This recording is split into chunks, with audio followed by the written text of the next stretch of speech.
Bernard Fripia, bonsoir. Vous êtes Bonsoir. historien, grammairien, auteur de l'Almanach des amoureux des mots 2018 aux éditions Larousse. Alors, c'est la polémique du moment, Bernard Fripia, l'écriture inclusive depuis qu'un manuel scolaire de CE2, en l'occurrence des éditions Hatier, et puis également plus de 300 enseignants ont décidé de franchir le Rubicon et d'enseigner cette écriture inclusive. Mais d'abord, Bernard Fripia, c'est quoi l'écriture inclusive? C'est celle qui inclut les femmes? Exactement, c'est ça. C'est-à-dire que c'est de mettre dans un mot autant de féminin que de masculin. Ça ne simplifie pas vraiment, parce que vous allez dire « cher électeur, point, triste, point, Alors justement, je vous ça va être propose, comique. on va voir donc dans le manuel Hatier de CE2, voici comment on écrit ces professions suivantes. Donc commerçant, vous voyez, on écrit commerçant.t.e.s et artisan, je me mélange un peu, .e.s. Bon, c'est vrai qu'on n'est pas très habitué. En même temps, du coup, les petites filles se disent, bah voilà, je peux être commerçante, sinon on a l'impression que ce sont des métiers de garçons et les petites filles, c'est à la maison. Oui, mais ça dépend de l'éducation. Prenez l'exemple d'une sentinelle. Vous avez un légionnaire bien baraqué, vous dites « c'est vous la sentinelle » et ça ne le gêne pas du tout. Un homme pourrait être sage-femme, une nouvelle recrue. Donc il y a des mots qui sont féminins et ça ne gêne pas. Vous n'avez jamais quelqu'un qui dira « non, je ne suis pas sentinelle parce que je suis un homme ».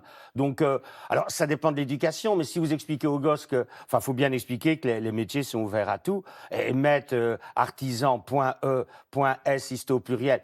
Enfin, si, c'est obligatoirement au pluriel. Mais vous imaginez le truc, ça va quand même pas... Enfin, ça va tout compliquer. Vous imaginez les auteurs de chansons, ils vont se bidonner. Hein. Ouais. Mais tout ce mouvement qui consiste à féminiser les professions, la ministre, la doctoresse, on l'entend de plus en plus. Ouais. Vous en pensez quoi? Mais ça, c'est très bien. Ça dépend des mots. Ça dépend des mots. Une doctoresse, moi, je trouve ça très sympa. Le féminin existe depuis longtemps, donc à la limite, qu'on l'utilise. Ouais. Après, c'est vrai que c'est parfois... Vous savez, il y a des complications. Maîtresse, par exemple. Maîtresse, ça va, mais c'est ambigu comme féminin. C'est le féminin de maître. Mais un gosse de 7 ans qui dit « ma maîtresse d'école », ça gêne personne. Le même mot, ma 14 ans, qui dit « ma maîtresse », vous demandez quelle est la cougar qui s'occupe de votre gamin. Donc, il faut faire un peu attention. Ça dépend des mots. Faut aller au cas par cas. Sur cette écriture inclusive, l'Académie française, alors pour le coup, n'y va pas de main morte et parle d'un péril mortel pour la langue française. Expliquez-moi quand même en quoi il y a un péril mortel, parce qu'on écrit commerçant.e.s. Là, il pousse un peu bobonne, hein, c'est un peu exagéré quand même. Faut toujours qu'il dramatise. Bon, à mon avis, ça va pas tenir. C'est pas vivable, ça va augmenter les bouquins, ça va compliquer tout. Mais de là à dire qu'il y a un péril mortel, en plus, personne ne le fera, ça va En tomber à même l'eau. temps, elle a été accusée, cette Académie française, au XVIIe siècle, d'avoir supprimé des mots féminins qui existaient dans la langue française, comme écrivaine, comme, c'était quoi l'autre mot qui est donné en exemple, je ne le retrouve pas, si autrice, pour auteur, et elle les aurait masculinisés en prétendant que le masculin était plus noble que le féminin. C'est vrai qu'il y a une tradition machiste à l'Académie. Puis bon, ils n'ont pas édité, mais dans un projet de préface, ils avaient dit qu'ils respectaient l'orthographe des savants, éloignés du simple peuple et des simples femmes. Et puis alors, Jacqueline de Romilly leur est apparue en songe et ils se sont dit non, on va l'enlever. Donc il y avait de la misogynie à l'époque. À la limite qu'on remette écrivaine, pourquoi pas. Mais je veux dire, ils l'ont enlevé. Oui, c'est vrai, ils n'auraient pas dû l'enlever. Bon, ça, à la limite, ça ne me dérange pas, ça. Bernard Frippier, est-ce que ça vous choque qu'on utilise la langue française, qui est un outil, pour essayer de lutter contre les mots du moment, à savoir les inégalités hommes-femmes? Ouais, c'est-à-dire c'est l'inverse qui doit apparaître. C'est nos mentalités qui doivent changer et le vocabulaire suivra. Attaquer le vocabulaire pour essayer de faire changer les mentalités, c'est un petit peu dangereux, ça. En même temps, le langage devient inclusif. Valéry Giscard d'Estaing, quand il présentait ses vœux le 31 décembre, disait « Chers Français, bonsoir madame, bonsoir monsieur, bonsoir mademoiselle même. De plus en plus, on dit bonsoir à toutes et à toutes. À tous et à toutes, on dit celles et ceux. » Oui, mais ça, c'est très bien, ça. Ça, c'est très bien. À la limite qu'on dirait « chères électrices, chers électeurs », c'est très bien. Moi, ce qui me gêne, c'est qu'on commence à écrire « électeur, point, triste, point, S, point ». C'est ça qui va mettre le bazar. À la limite, c'est de la politesse. C'est vrai que si vous avez 15 dames et 15 hommes et que vous dites « chers messieurs », c'est pas très poli. Ouais. On dit « mesdames, messieurs ». Mais c'est de la politesse, ça. C'est pas... Oui, mais ça, c'est clair qu'il faut faire, ça. En même temps, électeur, triste, c'est tellement lourd à manipuler que vous Électrice, croyez que ça va électeur. percer. Vous croyez que des livres vont non. se mettre à... J'espère bien que non. Mais alors, si on le fait pour auteur, .e.s, on doit le faire pour électeurs aussi, vous voyez, ou on le fait partout, ou on le fait pas. Ça va compliquer. En plus, vous avez expliqué ça aux gosses, quoi. Quand il y a une profession qui est masculine et féminine, vous devez faire le truc. Alors que d'autres professions n'ont qu'un sage-femme, vous n'allez pas mettre sage.femme. Alors, il y a un deuxième combat qui est mené, toujours avec cette écriture inclusive. Ce sont ces 314 enseignants, dont certains qui sont assez connus, qui disent il faut supprimer la loi selon laquelle le masculin l'emporte sur le féminin. Ils disent ça aussi, ça a été inventé au XVIIe siècle. Avant, c'était la loi, l'adjectif s'accordait avec le mot le plus proche. Exemple, les garçons et les filles sont travailleuses parce que fille est plus proche de travailleur. Bah oui, alors ça, moi, je connais pas leurs sources, parce que j'ai lu quelques grammairiens du XVIIe, avec Wendy, d'ailleurs, Bouchard, pour faire le bouquin. Avec qui vous avez écrit le livre. Ouais, et puis ça, on n'a pas trouvé. Moi, dans Ménage, je vois pas de trace de cette règle. J'aimerais bien qu'ils citent la source. Alors, c'est vrai que le féminin a diminué, mais pour d'autres raisons. Par exemple, Ronsard disait « et la rose avait éclose ». Vous voyez, on ne le dit plus. Pourquoi est-ce que le masculin l'a emporté sur le féminin? Tout simplement parce qu'il ne se prononçait pas.